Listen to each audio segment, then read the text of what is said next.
Mahkamah Konstitusi menahan Sitompul, Gede Palguna, dan Anwar Usman tiba terlebih dahulu di gedung MK.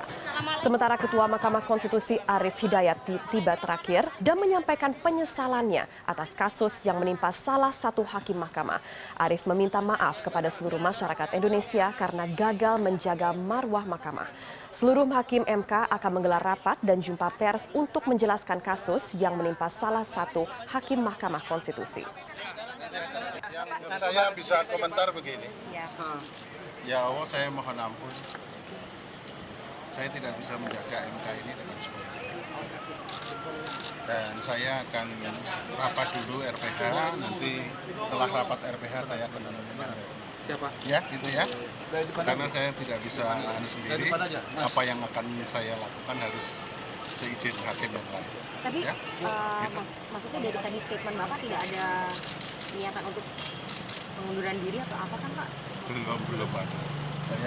Saya mengundurkan diri juga harus lapor pada yang memilih saya kan, ya. Tapi saya mohon ampun pada Allah dan saya mohon maaf kepada bangsa ini. Mahkamah telah melakukan kesalahan lagi meskipun itu personal, sehingga lembaga ini menjadi tercoreng kembali. Kita langsung bergabung dengan koresponden CNN Indonesia Rifana Pratiwi. Rifana, apakah Anda mengetahui atau sudah dikonfirmasi siapa hakim yang disebut-sebut terlibat dalam kasus penyuapan? Ya Amel, selamat siang. Informasi yang beredar nama salah satu hakim Mahkamah Konstitusi yang memang terlibat penangkapan operasi tangkap tangan yang dilakukan oleh Komisi Pemberantasan Korupsi adalah diduga Patrialis Akbar. Namun sampai saat ini kami belum mendapatkan keterangan resmi baik dari Komisi Pemberantasan Korupsi dan juga dari Mahkamah Konstitusi. Namun jika Anda bisa melihat situasi saat ini di dalam gedung Mahkamah Konstitusi sudah ramai, teman-teman wartawan sudah menunggu jumpa pers ataupun keterangan resmi yang akan disampaikan oleh 8 hakim Mahkamah Konstitusi untuk menanggapi salah satu anggotanya yang terkena operasi tangkap tangan oleh KPK. Dan tadi kami sempat melihat kehadiran dari Wakil Ketua MK Anwar Usman yang tiba pertama kali, kemudian diikuti oleh Ketua MK Arief Hidayat yang sebelum memasuki gedung MK sempat menyatakan penyesalannya dan meminta maaf kepada bangsa Indonesia karena ia telah gagal untuk menjaga marwah dari Mahkamah Konstitusi dan juga Mahkamah Konstitusi telah melakukan kesalahan untuk kedua kalinya. Dan saat ini menurut Arief Hidayat memang 8 hakim Mahkamah Konstitusi sedang menggelar RPH atau rapat pimpinan hakim di lantai 9.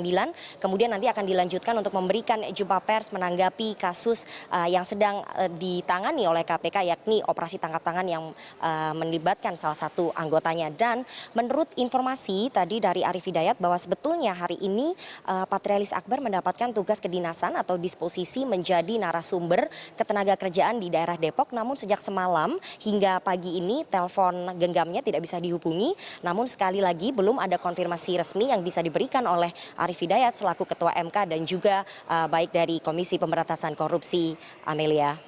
Lalu siapa saja hakim Mahkamah Konstitusi yang tidak hadir hari ini?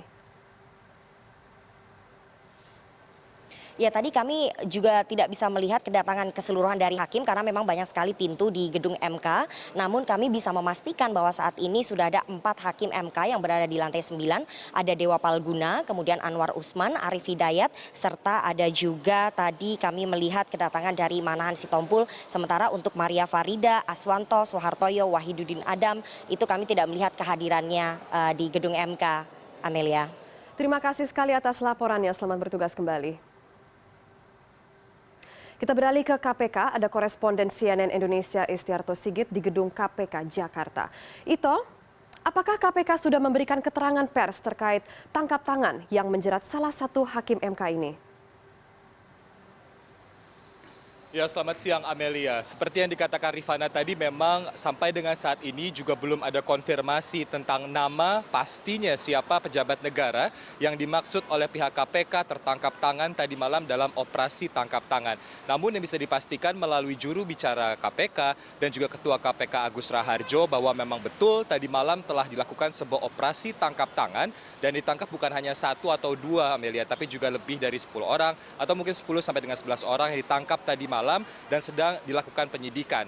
Salah satu dari sejumlah orang yang ditangkap tadi malam tersebut memang terkonfirmasi adalah seorang pejabat negara yang berada dalam sebuah lembaga tinggi hukum negara. Dalam hal ini memang banyak disebutkan adalah salah satu pejabat atau hakim dari Mahkamah Konstitusi.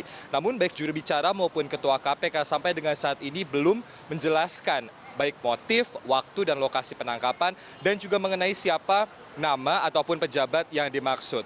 Dan kita juga masih menunggu konfirmasi yang disampaikan oleh KPK, di mana sampai dengan hari ini memang direncanakan baru sekitar sore ataupun malam hari nanti KPK melakukan konferensi pers. KPK juga sampai dengan saat ini saya belum bisa melihat keluarga ataupun pihak dari salah satu hakim Mahkamah Konstitusi yang diduga tertangkap tangan dalam OTT KPK tadi malam.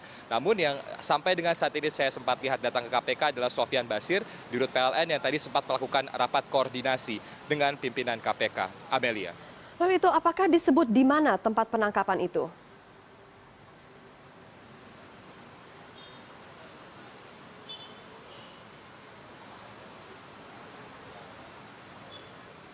Itu apakah telah disebutkan atau dikonfirmasi di mana tempat penangkapan itu? Seperti ada masalah signal. Itu terima kasih sekali atas laporannya. Selamat bertugas kembali.